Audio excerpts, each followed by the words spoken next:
please help me welcome to the Bowery Poetry Club, Anis Mojgani and Tony Hoagland.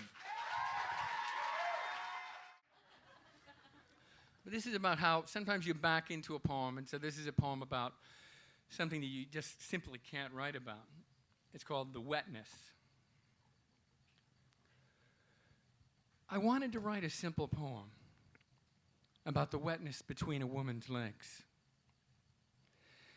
and what kind of holy moment it is when the man's hand quietly moves south over the smooth curve of the belly into the shade of that other hemisphere, and his fingertips find hidden in dark fur the seam already expectant in its moistness. I wanted to write about that moment as if it was full of incense and monks holding up their Latin like a torch deep inside a cavern of Gregorian chant. But if I write that, someone will inevitably say, what has that romantic foo-fa got to do with the beleaguered realities of love, or with the biological exigencies of lubrication,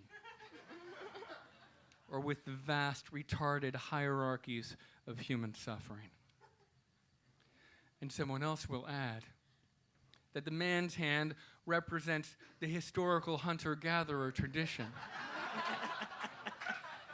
invading the valley of the woman's body with the obsolete presumption of possession, whereas the woman's body is known to be the starting place of agriculture, doing just fine, thank you, by itself, until the man's hand barges into her Shangri-La and tramples her zucchinis and tomatoes.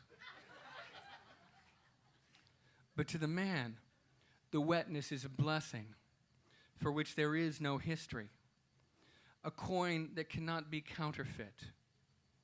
And when the man's fingers reach it, the wetness ripples upwards like a volt, a cool wind, an enunciation, and he tastes it as if his hand was a tongue he had sent ahead of him. I wanted to write a poem about the wetness between a woman's legs, but it got complicated in language. It is not the wetness of the eyes.